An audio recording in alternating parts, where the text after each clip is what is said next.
નમસ્કાર મિત્રો, સ્વાગત છે તમારું આપણી આ યુટ્યુબ ચેનલમાં જેનું નામ છે ગુજરાતી જીકેની જમાવટ.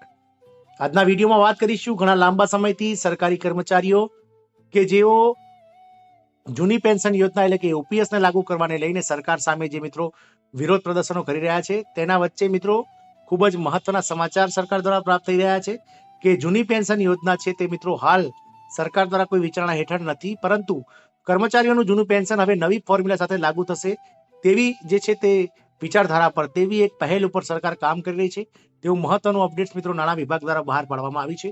તો આ વિડીયોમાં આપણે વિગતવાર જાણીશું કે શું છે મિત્રો નાણાં વિભાગ દ્વારા બહાર પાડવામાં આવેલું મેમોરેન્ડમ અને શું કઈ રીતે મિત્રો જે છે તે જૂની પેન્શન યોજનાને હવે નવી ફોર્મ્યુલા સાથે લાગુ કરાશે. મિત્રો આજના વિડીયોમાં આપ અંત સુધી બનાવી રહેશો. જો તમે અમારા ચેનલમાં નવા હોય તો અમારી ચેનલને સબસ્ક્રાઇબ કરીને બેલ આઇકોન દબાવી દેજો, જેથી કરીને ચેનલ પર મૂકવામાં આવતા વિવિધ ભરતીના નોટિફિકેશન, વિવિધ ભરતીઓના પરિણામ, જનરલ નોલેજને લગતા વિડીયોઝ અને આવા સરકારી કર્મચારી, પેન્શનર્સ અને યોજનાઓના પરિપત્રો તમને સરળતાથી ઉપલબ્ધ થઈ જાય. મિત્રો, કર્મચારીઓનું જૂનું પેન્શન હવે નવી ફોર્મ્યુલા સાથે લાગુ થશે. તાજેતરમાં અમે તમને જણાવી દઈએ કે કર્મચારીઓ માટે એક મોટું અપડેટ આવ્યું છે, જેમાં સરકાર હવે કર્મચારીઓને જૂની પેન્શન યોજનાને સાથે નવી ફોર્મ્યુલા સાથે લાગુ કરવા રહી છે. તો જાણીએ મિત્રો વિગતવાર કે કઈ રીતે સરકાર આજે છે તે ફોર્મ્યુલા લાગુ કરવાની છે. તો હાલના દિવસોમાં એવું લાગી રહ્યું છે કે દેશભરમાં જૂની પેન્શન સ્કીમ અને નવી પેન્શન સ્કીમ વચ્ચે યુદ્ધ ચાલી રહ્યું છે. આપ સૌને જણાવી દઈએ કે મિત્રો કેન્દ્ર સરકાર દ્વારા 1/1/2004 એટલે કે 1 જાન્યુઆરી 2004 પછી જે કર્મચારીઓ નોકરી પર લાગ્યા છે તેમને ઓપીએસ નો લાભ બંધ કરી અને મિત્રો એનપીએસ એટલે કે ન્યૂ પેન્શન સ્કીમનો લાભ આપવામાં આવેલ છે.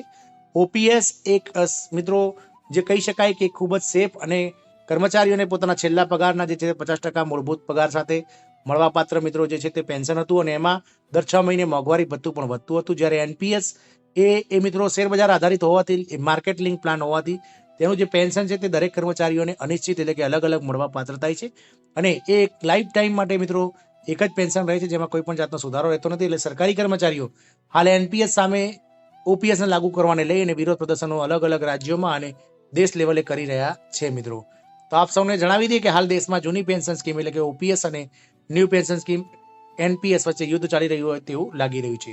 જ્યારથી ઘણી રાજ્ય સરકારોએ જૂની પેન્શન યોજના પણ પાછી લાવવાની જાહેરાત કરી છે, તો કેન્દ્ર શાસિત જો ભાજપ શાસિત રાજ્યો છે તેમાં મિત્રો ઓપીએસ લાગુ કરવાને લઈને કોઈ જાહેરાત થઈ નથી, પરંતુ જ્યાં ભાજપ શાસિત રાજ્યો નથી તેવા ઝારખંડ, છત્તીસગઢ, મહારાષ્ટ્ર, પંજાબ, દિલ્હી, હરિયાણા વગેરે રાજ્યોએ મિત્રો જૂની પેન્શન યોજનાને લાગુ કરવાને લઈ અને મિત્રો મહત્વની જાહેરાતો કરી દીધી છે અને જૂની પેન્શન યોજના લાગુ કરવાને લઈ અને તેમણે લાગુ કરી અને બાકી રહેલા જે કેન્દ્ર સરકાર સાથે જે પેન્શન યોજનાને લઈને જે મિત્રો મડાગાંઠ છે તે મડાગાંઠો ઉકેલાશે ત્યારે તે કર્મચારીઓને મિત્રો ચોક્કસથી આ રાજ્યના કર્મચારીઓને જૂની પેન્શન સ્કીમ મળી જશે. મિત્રો જ્યારથી જૂની પેન્શન યોજનાની જાહેરાતો કરી છે અલગ અલગ રાજ્યોએ, ત્યારથી અન્ય રાજ્યોમાં નવી પેન્શન યોજનાને લઈને ગુસ્સો વધી રહ્યો છે. આવી સ્થિતિમાં કેન્દ્ર સરકાર એનપીએસ ને વધુ આકર્ષક બનાવવાનું વિચારણા કરી રહી છે. મિત્રો, આ તમામ વિરોધના વંટોળ વચ્ચે મિત્રો નાણાં વિભાગ, નાણાં મંત્રાલય દ્વારા જાણવા મળ્યું છે કે હાલ સરકાર દ્વારા મિત્રો જે છે તે કોઈ પણ જાતની ઓપીએસ લાગુ કરવાને લઈને કોઈ વિચારણા છે નહીં.